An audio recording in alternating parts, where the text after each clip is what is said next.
ধনী হওয়ার একটি আমল, ছোট্ট একটি আমল, আপনি আল্লাহ পাকের অশেষ মেহেরবানিতে এই ছোট্ট আমলটা যদি আপনি করতে পারেন, আল্লাহ পাক রব্বুল আলামিন আপনাকে অনেক অনেক ধনী বানিয়ে দিবেন।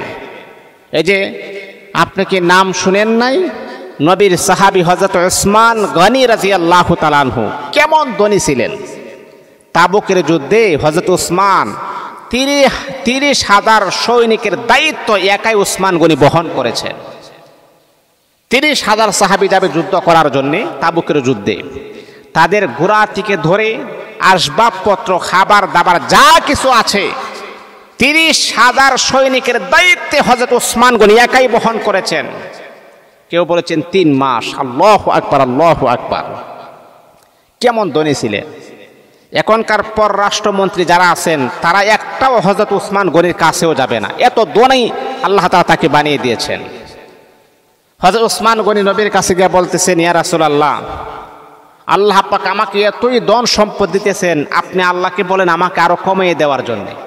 সুবহানাল্লাহি ওয়া বিহামদিহি। আচ্ছা বলেন, পৃথিবীতে এমন কথা আরো কার কাছ থেকে শুনবেন যে আল্লাহ আমাকে এত টাকা পয়সা দিতেছেন, আপনি বলেন আমার টাকা পয়সা না লাগে, আরো যেন কমিয়ে দেয় আমাকে।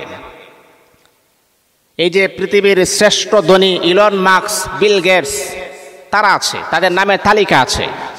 এই পর্যন্ত তাদের কাছ থেকে এমন কোনো কথাবার্তা শুনেছেন যে আমার টাকা পর্যাপ্ত হয়ে গেছে, আর প্রয়োজন নাই, আমার আরো লাগবে? এত টাকা, কত টাকার মালিক সে নিজেও বলতে পারবে না, তারপর আমার আরো লাগবে, আমার আরো লাগবে। কিন্তু উসমান গনি বলতেছেন আমার আর লাগবে না। আপনি আল্লাহ পাকের কাছে বলেন আমার আর ধন সম্পদ লাগবে না। রাসূল তাকে একটা বললেন, ঠিক আছে, তোমার যেহেতু আর লাগবে না বলতেছো, তুমি একটা কাজ করবা, ঘোড়ার উপরে অথবা উটের উপরে বা গাধার উপরে ওইটা তুমি খাবার খাইবা, তাহলে তোমার সম্পদ কমতে থাকবে। নবী যেহেতু তাকে বললেন, উটের উপরে খাবার খেয়েছেন, খাবার খাওয়ার পরে আবার আসতেছেন, ইয়া রাসূলুল্লাহ আপনি কি ফর্মুলা আমাকে বললেন, আমার সম্পদ তো আরো বাড়তেছে। আজীব কথা। আচ্ছা উসমান, আমি যে বললাম তোমাকে উটের উপরে খাবার খাবার জন্য, তুমি বলো তো এত উঁচাতে যখন তুমি, এত উপরে যখন তুমি খাবার খাও, তোমার খাবার যদি পড়ে যায় এগুলা কি করো? ও হুজুর, একটা বাত যখন পড়ে যায়, একটা দানা যখন পড়ে যায় উটের উপর থেকে আমি নামি, সেটাকে পরিষ্কার করি, তারপর আবার খাবার শুরু করি। সুবহানাল্লাহ পড়বেন না?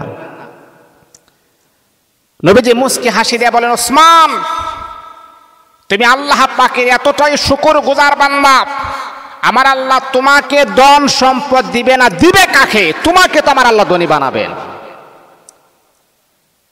এই ওসমান, এটা আমার নিজের মন গড়া কোন বানানো কথা নয় রে ওসমান। কুরআন আল কারীমের ভিতরে আমার আল্লাহ বলেন, লা ইন শাকারতুম লা আযীদান্নাকুম। আল্লাহ বলেন দুনিয়ার জমিনের ভিতরে যারা শুকরগুজার হবে, আমি আল্লাহ তাদের ইজ্জত বাড়ায় দিব, তাদের ধন সম্পদ আমি বাড়ায় দিব। উসমান গনি রে, তুমি যে শুকরগুজার বান্দা, তুমি যে আল্লাহ পাকের শুকরিয়া আদায় করো, আমার আল্লাহ বলেন লা আযীদান্নাকুম, অবশ্যই অবশ্যই শুকরগুজার বান্দাদেরকে আমি আল্লাহ নিয়ামত বাড়ায় দিব। ওয়ালা ইন কাফারতুম, যারা অস্বীকার করবে, ইন্না আযাবি লাশাদীদ, তাদেরকে আমি আল্লাহ কঠিন শাস্তির ব্যবস্থা করব।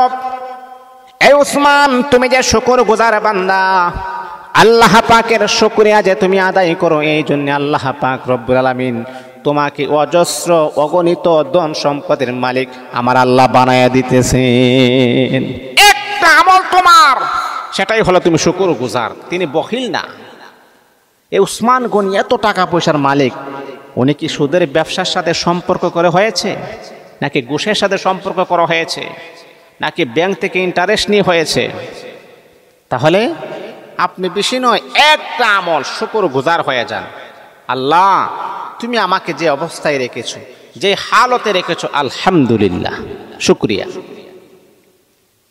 আরেকজনে ভালো চলতেছে, ভালো খাইতেছে, ভালো পড়তেছে, আপনার সহ্য হচ্ছে না। এই অবস্থাটা কিন্তু সবচাইতে বেশি মহিলাদের মাঝে। স্বামীকে বলে তুমি কি, হ্যাঁ তোমার মতো আর একজন তোমার ভাই, তুমি 5,000 টাকা বেতন পাও, তোমার ভাই 30,000 টাকা বেতন পাও, তুমিও মানুষ, তোমার ভাইও মানুষ, তাহলে এমন ডিফারেন্সটা কেন? স্বামীকে পেশার প্রয়োগ করে, পেশা। তাহলে ওই স্বামী কেমনে থাকবে বলেন তো?